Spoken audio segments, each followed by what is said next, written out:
Jordan is a moderate American ally nearly surrounded by war, with the Israeli-Palestinian conflict to its west, Syria to its north, and Iraq to the east.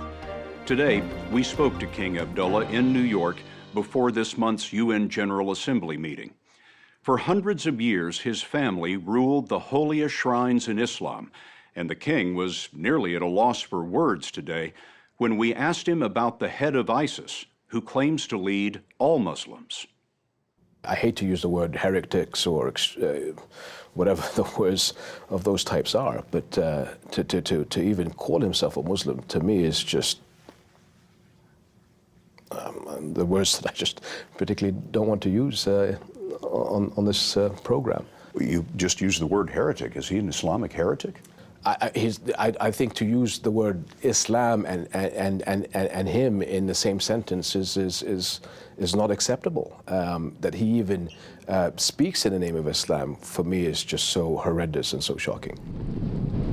The Kingdom of Jordan has borne the burden of the Syrian civil war, even though it has no oil wealth and precious little water.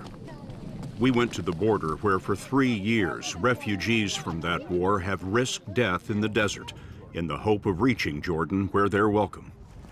We caught up with this group of refugees inside Syria as they made the last mile to the berm that marks the border with Jordan. There are hundreds just like them every day, thousands every month. Jordan is now host to vast refugee camps which have become cities in the desert. It's the right thing to do. I mean, where else would the Syrians go?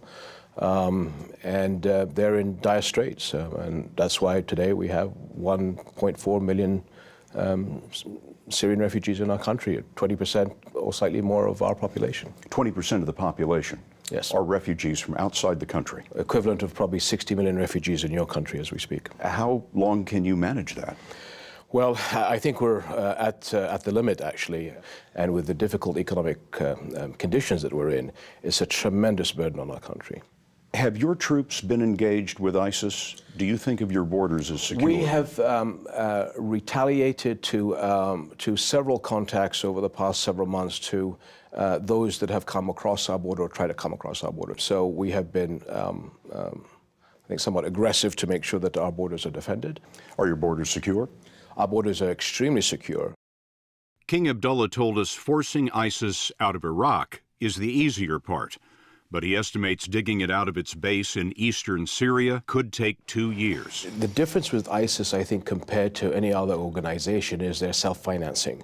They can produce within a year, in a year cycle, up to almost $1 billion worth of oil derivatives that they're obviously selling at a low price, about $30 a barrel, which means that they can pay a lot of foreign fighters to come into their country. They can buy weapons. Would $1 billion a year give them a seat at OPEC? You would imagine if you had that capability, which is, I think, about what they have today is about a third of the production of the United Arab Emirates. You know, in a way, technically, they'd be asking for a seat at OPEC. Now, according to the king, all countries in the region face a choice.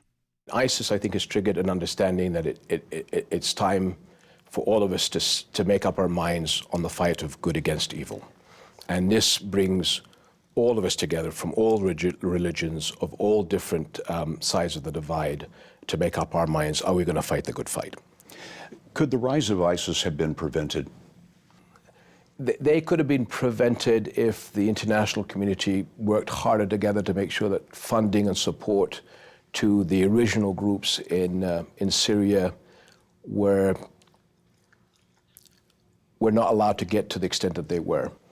The international community, the United States, intervened too late. I think we could have done a better job in making sure that earlier on it was identified who the bad people were and action by the international community was taken not to allow that to happen. Refugees drag themselves into Jordan. The king has welcomed 1.4 million Syrian refugees so far.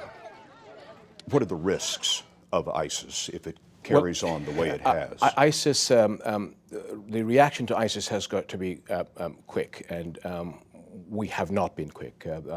I'm very, very pleased that President Obama has been thinking this through, I think, in a very sensible manner. But in your estimation, just in the nick of time?